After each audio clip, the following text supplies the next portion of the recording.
जय जिनेन्द्र।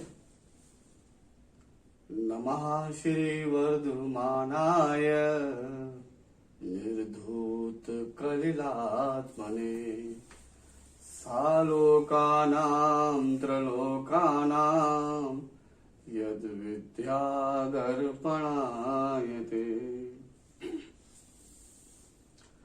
आज 10 लक्षण पर्व का दूसरा दिन है। उत्तम मार्दव धर्म। पहले हमने मनाया उत्तम क्षमा धर्म और दूसरा दिन आया है उत्तम मार्दव धर्म। मतलब जैसे क्रोध के अभाव से क्षमा उत्पन्न होती है, क्षमा का धर्म आता है, वैसे ही मान कषाय के अभाव से उत्तम मार्दव धर्म प्रकट होता है। कषाय में भी मान का दूसरा नंबर है और धर्म में भी उत्तम मार्दव धर्म का दूसरा नंबर आता है। पहली में हमने क्रोध कषाय का अभाव स्वरूप उत्तम क्षमा धर्म प्रकट किया और दूसरे दिन हमने मान कषाय के अभाव रूप उत्तम मार्दव धर्म प्रकट किया।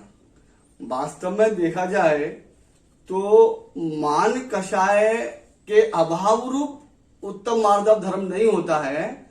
उत्तम मार्दव धर्म तो हमारा ये जीव का आत्मा का स्वभाव है, पर अनादिकाल से हम चारों गतियों में भटक रहे हैं, तो वहां हमको केवल चारों कषायों से हमारा परिचय रहता है। इसलिए हम कहते हैं कि मान कषाय के अभाव से उत्तम मार्दव धर्म प्रकट हुआ है, लेकिन वस्तुतः तो उत्तम मार्दव धर्म ही जीव का स्वभाव होता है। कोई ये नहीं कहता है कि भाई उत्तम मार्दव धर्म को अपना के रखो, कोमलता को अपना के रखो। सब लोग यही कहेंगे कि मान कषाय का अभाव करो। मान कषाय मतलब ये जीव का स्वभाव नहीं है। और सबसे बड़ी अच्छी बात क्या है कि ये जो 10 धर्म हमको ये जो हम मनाते हैं, ये 10 धर्म जो है ना, चहुगति के दुख से निकालने वाले हैं। कि चहुगति दुख ते काढ़ मुकत करतार हैं। अपन जो ध्यानतराय जी की जो 10 लक्षण धर्म की जो पूजा है उसमें हम पढ़ते हैं ना कि चहुगति दुख ते काढ़ मुकत करतार हैं। ये 10 धर्म, ये हमारे ये 10 धर्म जो है ना, ये खाने के लिए, पीने के लिए, मौज मस्ती के लिए 10 धर्म नहीं बने हैं। ये 10 धर्म वास्तव में संयम के लिए, तप के लिए, त्याग के लिए, इस संसार के चारों गतियों में जो हम परिभ्रमण अनादिकाल से कर रहे हैं, उन दुखों से छुटकारा प्राप्त करने के लिए ये 10 धर्म बने हैं। और उन 10 धर्मों में आज उत्तम मार्दव धर्म का दूसरा दिन है। तो उत्तम मार्दव धर्म के बारे में ध्यानतराय जी ने अपनी जो पूजा का अर्घ जो लिखा हुआ है उसमें कितना बढ़िया अच्छा वर्णन किया है। तो मान महाविश्वरूप करही नीच गति जगत में, कोमल सुधा अनूप सुख पावे प्राणी सदा। मतलब मान को विश्वरूप नहीं बोला, महाविश्वरूप है मान। मतलब विष जहर, मतलब विष एक बार को किसी को विष चढ़ जाए तो वो ठीक हो भी सकता है, लेकिन मान का तो महाविश्वरूप है। मान कषाय महाविश्वरूप है और इसका फल कैसा है कि करही नीच गति जगत में। हमेशा मान कषाय से यह जीव नीच गति को ही प्राप्त करता है। मानी जीव के का स्वभाव कैसा होता है कि बिल्कुल अकर से रहता है, ना किसी छोटे को देखता है ना बड़े को देखता है। ये समझता है कि बाजार सकड़ा और मैं चौड़ा, तो उसका स्वभाव हमेशा ऐसा रहता है। उसको हमेशा अपने पैसे का, अपने ज्ञान का, अपने वैभव का, अपने शरीर का, अपने जाति का, अपने कुल का, ये सबका उसको मान रहता है। और इस मान कषाय के चक्कर में वह बिल्कुल भूल जाता है कि भाई ये जीव का जो स्वभाव है वो तो कोमलता है, कि कोमल सुधा अनूप सुख पावे प्राणी सदा। ये जीव जितना कोमल रहेगा, जितना मृदु रहेगा, जितना मीठा रहेगा, उससे क्या होगा कि सुख पावे। जितने भी जीव हैं जिनका स्वभाव कोमल है, मान कसाय का अभाव रूप है, उनको हमेशा जिंदगी भर और आने वाले भव में भी उनको सुख प्राप्त होता है। लेकिन मानी कसाय जीव जो होता है वो चारों गतियों में परिभ्रमण करता रहता है, उसको कहीं भी सुख नहीं होता है। ध्यान राय जी ने देखो आगे और भी अच्छा बोला है कि उत्तम मार्दव गुण मन माना, मान करन को कौन ठिकाना। उत्तम मार्दव गुण मन माना।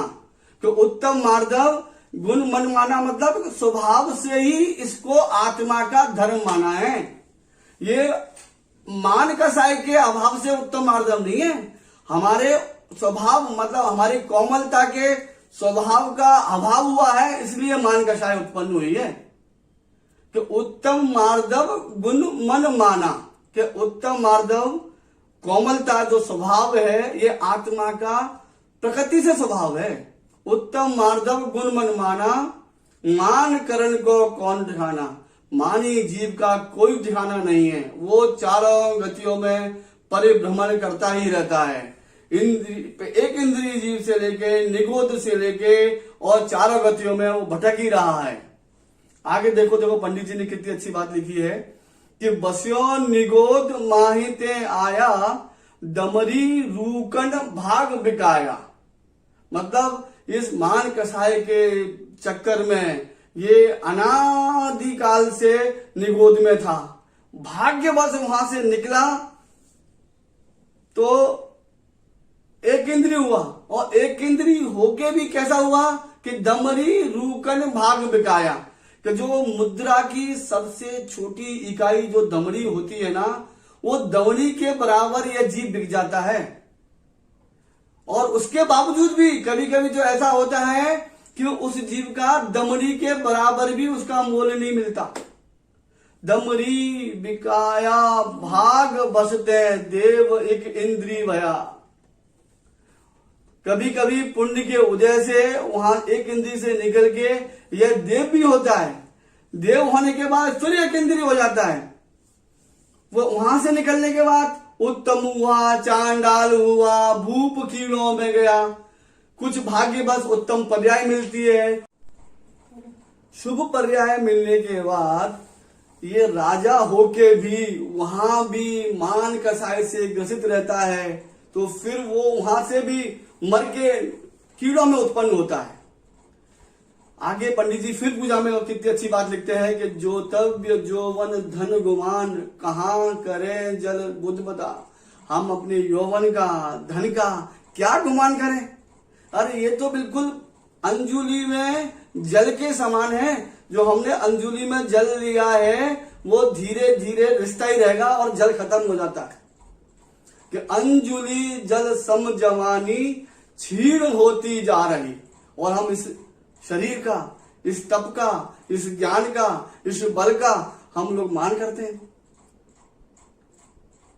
हमको ये मान कसाय के अभाव करके हमारा जो जीव का जो स्वभाव है मार्दव धर्म, उसको अपनाना चाहिए, उसका आश्रय लेना चाहिए। उसके आश्रय से ही हमको सम्यक दर्शन की प्राप्ति होगी। उसके आश्रय से ही हम चहुगति के दुख से निजात पा सकते हैं, इस संसार पर भ्रमण से निकल सकते हैं।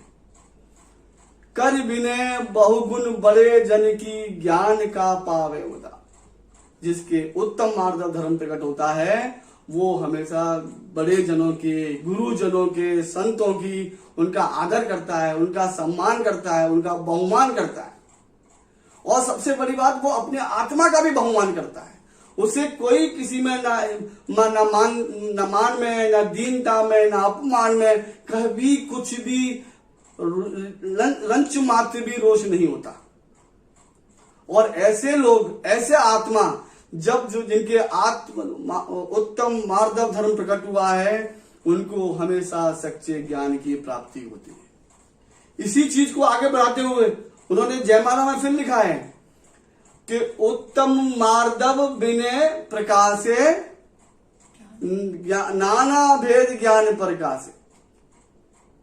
मतलब उत्तम मार्दव से इस जीव के विनय उत्पन्न होती है, कोमलता आती है, मृदुता आती है, और उसके प्रभाव स्वरूप, परिणाम स्वरूप सम्यक ज्ञान रूपी 8 प्रकार के उसको ज्ञान प्राप्त होता है। इसी भावना को कहते हुए कि सभी जीव उत्तम मार्दव धर्म को प्रगटाएं, सम्यक दर्शन प्राप्त करें और चौगति के दुखों से निवारण को प्राप्त हो, यही भावना से मैं आज का ये समाप्त